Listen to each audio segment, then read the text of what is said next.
नमस्कार, प्रणाम सभी को। इंडिया टीवी पर आप सभी का स्वागत है। मैं साध्वी देववाणी, पतंजलि योगपीठ हरिद्वार से। आज हम बात करेंगे अर्थराइटिस पर, जो एक ऐसी डिजीज़ है जिसका नाम सुनते ही सब घबरा जाते हैं। ये आज 11 मिलियंस लोगों को अर्थराइटिस है भारत में, जो कि एक बहुत हैरान कर देने वाला आंकड़ा है। वैसे अर्थराइटिस एक उम्र के बाद होता है, लेकिन वर्तमान में बदलती दिनचर्या, बुरा खान पान, खराब दिनचर्या, इन सारी चीज़ों के कारण ये अर्थराइटिस अब युवाओं को और बच्चों को भी होने लगा है। नॉर्मली पुरुषों की अपेक्षा महिलाओं को अर्थराइटिस की समस्या ज़्यादा होती है। अर्थराइटिस क्या है, इसको जब हम देखें तो हमारे जॉइंट्स में जो यूरिक एसिड है वो इकट्ठा हो जाता है। जब हमारी बॉडी में यूरिक एसिड बढ़ जाता है तो वो क्रिस्टल के रूप में हमारे जॉइंट्स में इकट्ठा हो जाता है, जिसके कारण हमें जकड़न फील होने लगती है। इसके भी टाइप्स हैं। मेनली अर्थराइटिस 2 टाइप्स का होता है, वो ऑस्टियोआर्थराइटिस हो या रोमेटॉइड अर्थराइटिस हो। अगर हम आयुर्वेद की दृष्टि से बात करें तो अर्थराइटिस का मूल कारण है वात, और आयुर्वेद में 80 प्रकार के वात रोगों का वर्णन मिलता है। यह अर्थराइटिस भी इसी में से एक है। अर्थराइटिस वो ऑस्टियोआर्थराइटिस हो या रोमेटॉइड अर्थराइटिस हो या गाउट हो, इसमें शुरुआत इसकी हमारे हाथों की अंगुलियों से, पैरों की अंगुलियों से होती है, क्योंकि वात की शुरुआत, वात का प्रकोप सबसे पहले हमारे हाथ और पैरों पर पड़ता है। वहीं के वहीं यदि हम देखें तो पित्त का प्रभाव सबसे पहले हमारे पेट पर पड़ता है, पेट से वो हमारे पूरी बॉडी में फैलता है। वैसे कफ का प्रभाव हमारे लंग्स पर, हमारे फेफड़ों पर पहले पड़ता है, और फिर उसके जो इफ़ेक्ट हैं वो पूरी बॉडी में हमको देखने में मिलते हैं। तो हाथों से शुरू होता है अर्थराइटिस। जॉइंट्स में पेन होगा, कई बार हाथ फूल जाएंगे, यहाँ पर दर्द, जॉइंट्स में हमें दर्द होने लगेगा और जकड़न सी फील होने लगेगी। लेजीनेस आती है, स्ट्रेस हो जाता है, परेशान हो जाते हैं। और अर्थराइटिस का साइड इफ़ेक्ट, अर्थराइटिस जब बहुत ज़्यादा बढ़ जाता है तो वो हार्ट पर असर करता है, वो हमारे लंग्स पर असर करता है और हमारे ब्रेन पर भी असर करता है। अर्थराइटिस के अगर बहुत ज़्यादा कॉम्प्लिकेशंस देखे जाएं, अगर बहुत दिनों तक अर्थराइटिस हमारे शरीर में बना रहा तो न्यूरोलॉजिकल डिसऑर्डर्स हो जाते हैं। अगर वो पीठ में बैक पेन का रूप ले लेता है, पैरों में साइटिका का रूप ले लेता है। इसीलिए अर्थराइटिस से बचना हम सभी के लिए बहुत ज़्यादा ज़रूरी है। योगाभ्यास की दृष्टि से देखा जाए तो अर्थराइटिस के लिए हमें प्रतिदिन सूक्ष्म व्यायाम करने चाहिए, क्योंकि जो जॉइंट्स में यूरिक एसिड क्रिस्टल के रूप में इकट्ठा हो गया है वो रिलीज़ हो जाता है, हमारे जॉइंट्स की एक्सरसाइज हो जाती है। तो जो लिगामेंट्स जो वहाँ के टूट गए हैं, जो लिगामेंट्स टूट गए हैं, वो फिर से बनने लगते हैं। उसके अलावा खाने पीने में हमें ध्यान रखना चाहिए। Vitamin D, vitamin B12, omega, calcium, iron, इन सब चीज़ों की कमी से हमारी हड्डियां कमज़ोर हो जाती हैं और कोई छोटी सी चीज़ भी अर्थराइटिस का कारण बन जाती है। इसलिए हमारी लाइफस्टाइल सही होनी चाहिए, हमारा फूड ऐसा होना चाहिए जिसमें हमें हर प्रकार के न्यूट्रिशंस मिले। अर्थराइटिस के लिए योग में हम सूक्ष्म व्यायाम करते हैं। उसके लिए हमें प्रारंभ करना है जब हम सुबह थोड़ा रनिंग करके, थोड़े से स्ट्रेचिंग एक्सरसाइजेस करके और अपनी बॉडी को थोड़ा सा वार्म अप करके फिर अर्थराइटिस के लिए सूक्ष्म व्यायाम करें।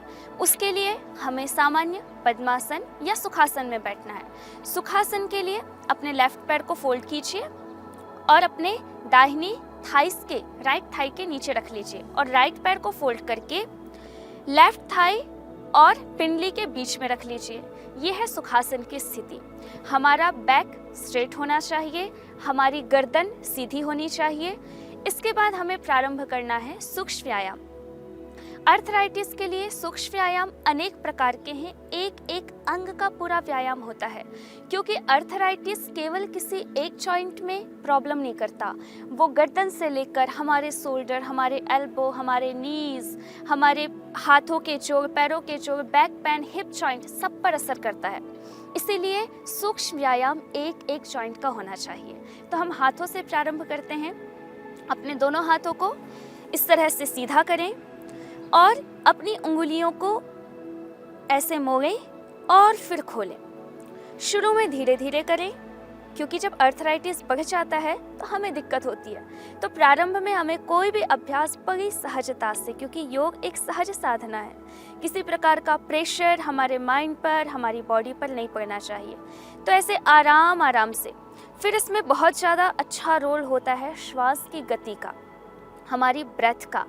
तो लंबे गहरे श्वास लेते रहें।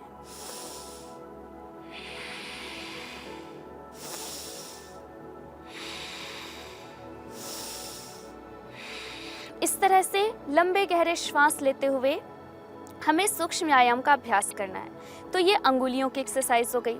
इसको कम से कम 10-20 बार से लेकर के 50 बार तक अपनी फ्लेक्सिबिलिटी के अनुसार, अपनी क्षमता, अपने सामर्थ्य के अनुसार हम गति का चयन करें। फिर दूसरा अभ्यास, अपनी अंगूठे को अंदर करके अंगुलियों को इस प्रकार मोड़ करके मुट्ठी बना लें और ऐसी मुट्ठियों को घुमाना है। इससे हमारी कलाई की, हमारे जो कार्पल मेटाकार्पल हैं, इसकी यहाँ पे जितनी भी 7-8 बोन्स हैं उनकी पूरी एक्सरसाइज होती है। तो ऐसे सामान्य श्वास की गति के साथ राइट साइड घुमाया, फिर एंटी क्लॉकवाइज घुमाया। तो इस तरह से 15-20 बार से लेकर के 50-50, 100-100 बार तक एक एक अभ्यास को करना चाहिए। उसके अलावा हमारी कलाई की एक्सरसाइज के लिए इस तरह से अभ्यास करना चाहिए। अपनी हथेलियों को ऊपर उठाया और नीचे किया, तो ये ऊपर नीचे किया, फिर दाहिने बाएं।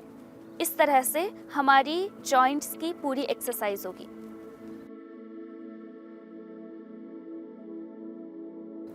इसके बाद कोहनियों में भी अर्थराइटिस का असर होता है। तो कोहनी के पूरे एक्सरसाइज के लिए हमें हाथों को फोल्ड करके अपने कंधे के पास लाना है। ध्यान रखें हमारा बैक और हमारी गर्दन स्ट्रेट होनी चाहिए, श्वासों की गति सामान्य होनी चाहिए। तो इस तरह से लंबे गहरे श्वास चलाते हुए ये हमारे कोहनियों की पूरी एक्सरसाइज हो जाती है।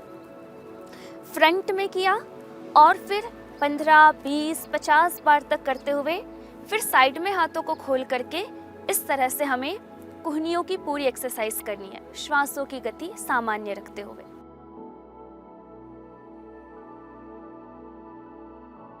इसके बाद सूक्ष्म व्यायाम में अपने दोनों हाथों को ऐसे कंधे पर रख करके अपने कंधों की, अपने शोल्डर्स की पूरी एक्सरसाइज करने के लिए हाथों को इस तरह से घुमाना है। सामने लाए तो एल्बो टच होनी चाहिए और पूरा हमारे हाथ कान से टच होते हुए पूरा पीछे ले जाएं और पूरा सामने लेकर के आएं।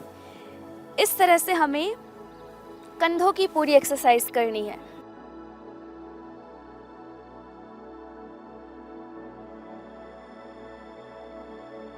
अर्थराइटिस में सूक्ष्म व्यायाम कहने में सूक्ष्म है, देखने में सूक्ष्म लगता है, आसान सा अभ्यास लगता है, लेकिन जिसे अर्थराइटिस है उसके लिए यह वरदान साबित होता है। तो हमने क्लॉकवाइज घुमाया, इसको कम से कम 15-20 बार घुमाए, फिर उसके बाद एंटी क्लॉकवाइज घुमाए।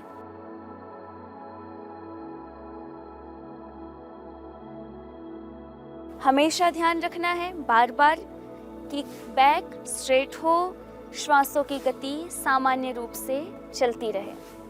इसके बाद अपने दोनों हाथों को घुटने पर इस प्रकार से रख लें और अपने कंधों को इस तरह से घुमाना है।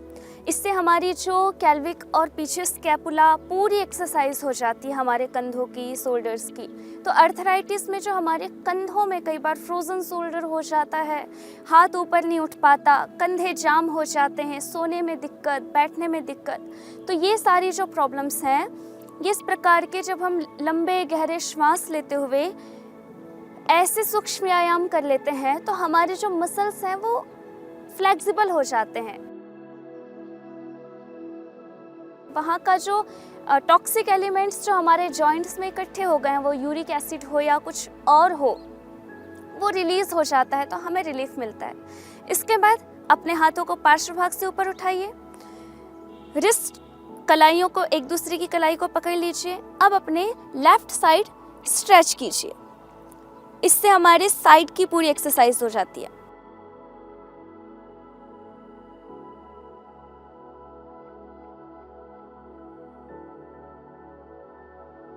श्वासों की गति सामान्य चलती रहे, लंबे गहरे श्वास भरते रहें, पूरा फेफड़ों में लंबा श्वास भरें और पूरा छोड़ें।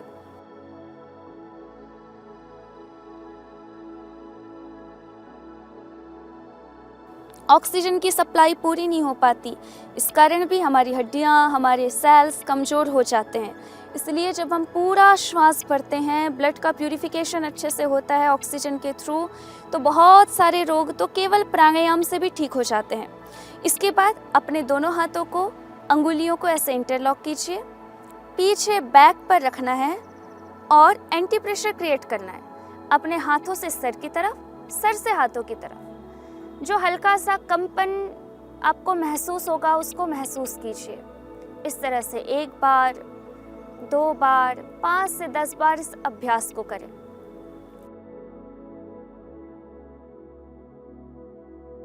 उसके बाद अपने दोनों हाथों को ला करके सहजता से अपने घुटनों पर रख लीजिए।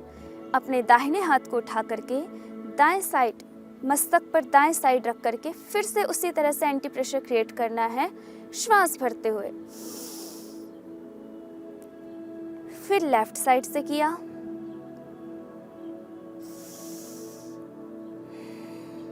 इसी तरह से दोनों हाथों को सामने इंटरलॉक करके अपने माथे पर रख करके अगेन उसी तरह से एंटी प्रेशर क्रिएट करना है। तो इस तरह से हमारी बॉडी रिलैक्स भी हो जाती है। इसके साथ साथ हमें गर्दन के लिए, क्योंकि हमारे सर्वाइकल में अर्थराइटिस का इफेक्ट आता है, तो गर्दन के एक्सरसाइज करने चाहिए। तो आराम आराम से गर्दन को अपने दाहिनी साइड मोड़ लें।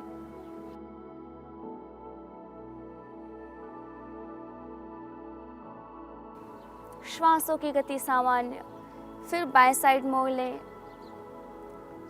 थोड़ा ऊपर। इन अभ्यासों को अभी 1-1, 2-2 बार करा रहे हैं, लेकिन आप 10-10 बार करें। नीचे किया पूरा, फिर अपने कान को कंधे से टच, कंधे को ऊपर नहीं उठाना है, हमारे शोल्डर नॉर्मल रहेंगे, बस कोशिश कीजिए कि हमारा कान टच हो जाए, उससे डायरेक्शन सही आएगा। और फिर उसके अलावा रोटेशन, नेक रोटेशन करें, अपनी गर्दन को थोड़ा टाइट करके और इस तरह से चारों तरफ घुमा लें।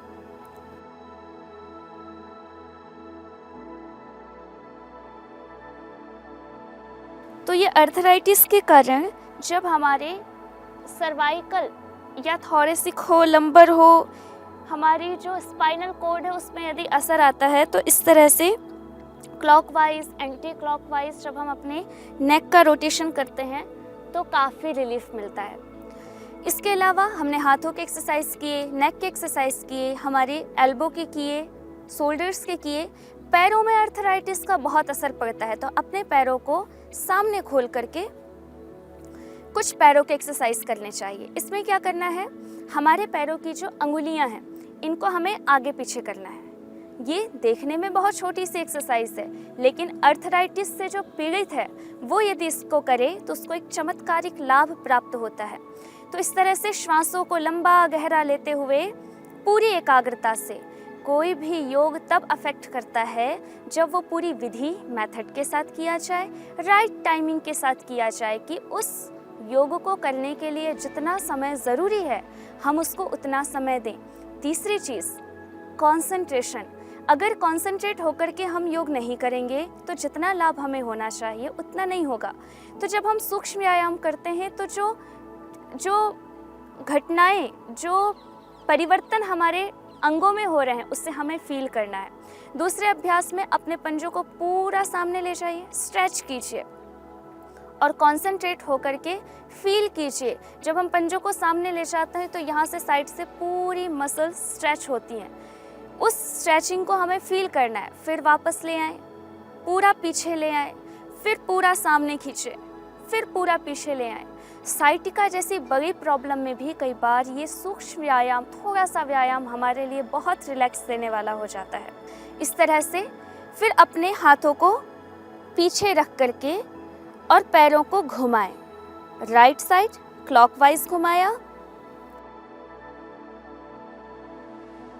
कम से कम 10-20 बार, और फिर एंटी क्लॉकवाइज घुमाया। ये एक अभ्यास है जो हमारे पैरों का जो टार्सल मेटाटार्सल है वहाँ की बोन्स को हेल्दी करता है। पैरों में थोड़ा गैप लेकर के हमारे जो अंगूठे हैं उनको आपस में मिलाने का प्रयास कीजिए। ये हमारे हिप जॉइंट्स को हेल्दी बनाता है, हमारे थाइस की जो मसल्स हैं, जो जॉइंट्स में जो पेन है उसको ठीक करता है।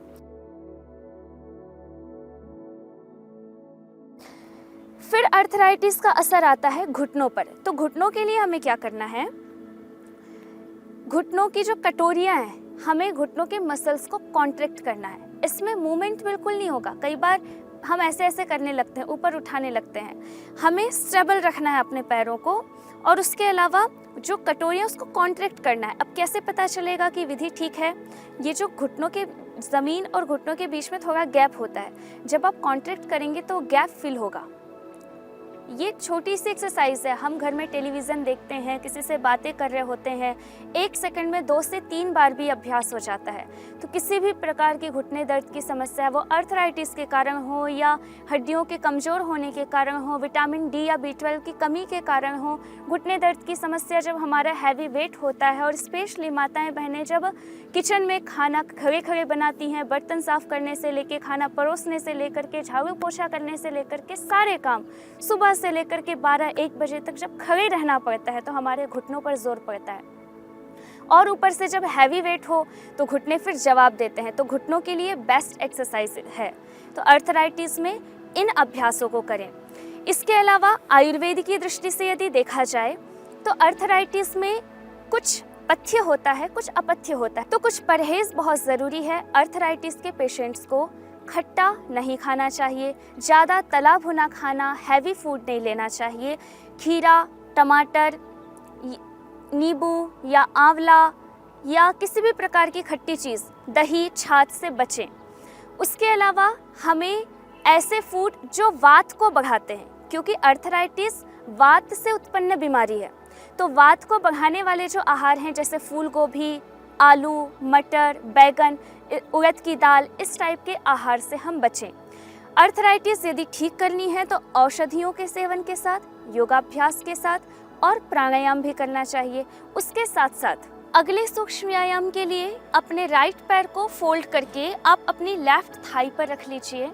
इस तरह से लेफ्ट हैंड से अपने पंजे को पकड़िए नीचे से, राइट हैंड से अपने घुटने को नीचे साइड से पकड़ते हैं और अपने पैर को उठा करके अपनी छाती से पूरा टच करना है। श्वास भरते हुए, श्वास छोड़ते हुए इसको पूरा नीचे प्रेस करना है। इस प्रकार से इस अभ्यास को जब हम 10-15 बार से लेकर के 20, 30, 50 बार तक भी कर सकते हैं।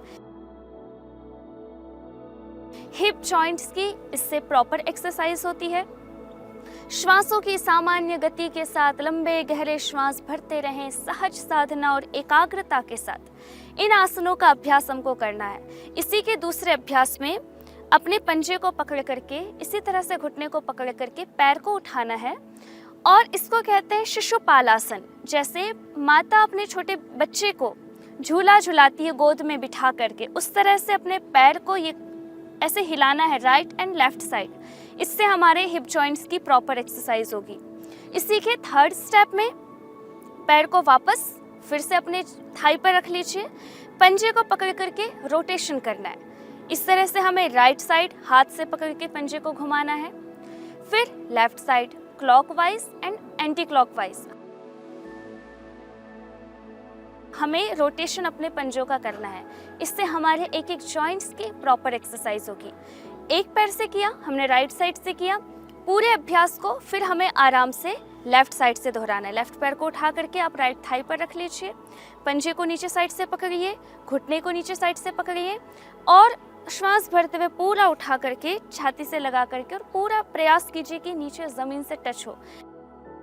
हमारे राइट पैर का जो पंजा है ये ऐसे तना हुआ होना चाहिए, पूरी जागरूकता के साथ, अनुशासन के साथ, क्योंकि महर्षि पतंजलि जी ने भी योग सूत्रों का उल्लेख करते हुए सबसे पहले ही लिखा योगानुशासनम।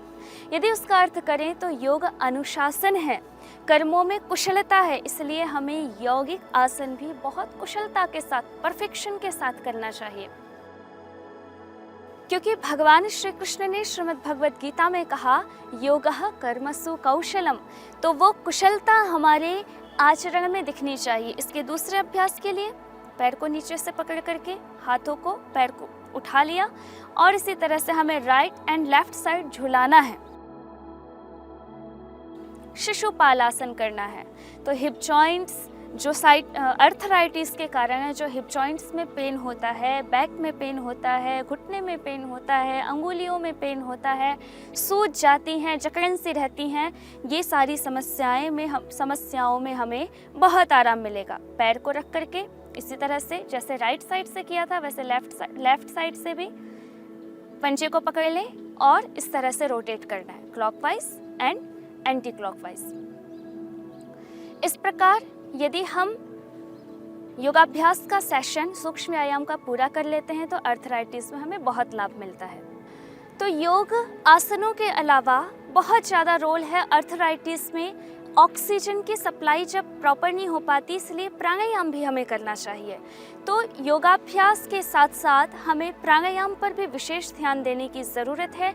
जब हम कपालभाति प्राणायाम, जिसको कि आप सुखासन में बैठ जाइए, जिस पोस्चर में आपको रिलैक्स हो, जिसमें आप थोड़ी ज़्यादा देर तक 15 से 20 मिनट या आधा घंटा बैठ सकते हैं, उस आसन में बैठ करके, अब किसी को घुटने में दर्द है तो वो घुटनों को मोड़ नहीं सकते, तो वो आराम से ऐसे इसी तरह से पैरों को लंबा करके बैठ करके प्राणायाम का अभ्यास कर सकते हैं। लेकिन उत्तम होता है यदि हमने किसी आसन का चयन किया हुआ है। अपने दोनों हाथों को फर्स्ट फिंगर और अंगूठे दोनों के अग्रभाग को मिला करके ऐसे ज्ञान मुद्रा में रख लें और पेट की मसल्स को कॉन्ट्रैक्ट करके अंदर दबा करके हमें श्वास को बाहर छोड़ना है। फोर्सफुली एक्सलेशन पर हमको कंसंट्रेट करना है कपालभाति प्राणायाम के लिए, इस तरह से।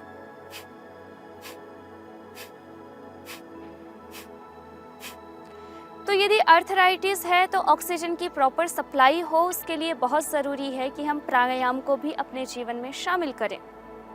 भस्त्रिका प्राणायाम, कपालभाति प्राणायाम और अनुलोम विलोम प्राणायाम। तो जो कपालभाति प्राणायाम हमने अभी किया, ये कम से कम 10 से 15 मिनट अवश्य करें। उसके अलावा अनुलोम विलोम प्राणायाम, अपने राइट हैंड को ऊपर उठा करके राइट साइड अपने नाक को बंद किया एंड लेफ्ट साइड से हमने इनहेल किया, श्वास को अंदर भरा। अब लेफ्ट साइड से बंद करके राइट साइड से हमने श्वास को बाहर छोड़ा। अगेन जिस साइड से हमने श्वास को बाहर छोड़ा है वहीं से हम इनहेल करेंगे, श्वास अंदर भरेंगे और फिर राइट साइड को बंद करके लेफ्ट साइड से श्वास को बाहर छोड़ देंगे और जिस तरफ से छोड़ा फिर वहीं से हम श्वास को भरेंगे एंड ऑपोजिट साइड से छोड़ देंगे। तो इस तरह से अर्थराइटिस में प्राणायाम का भी अभ्यास हमें अवश्य करना चाहिए।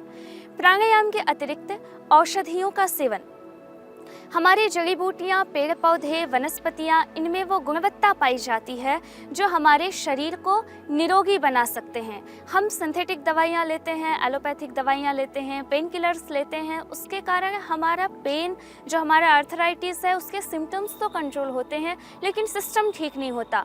आयुर्वेद में जड़ी बूटियों में वो शक्ति होती है कि वो हमें जड़ से हमारे रोग को मिटाते हैं। तो हमें कुछ जड़ी बूटियों का प्रयोग करना चाहिए, जैसे गिलोय, एलोवेरा, सहजनना, निर्गुंडी और पारिजात। इन पांचों का पत्तियों को लेकर के या पारिजात के फूलों को लेकर के जब हम काढ़ा बनाते हैं, उस काढ़े का सेवन या केवल पारिजात का काढ़ा बना करके भी पीने से अर्थराइटिस में विशेष लाभ होता है।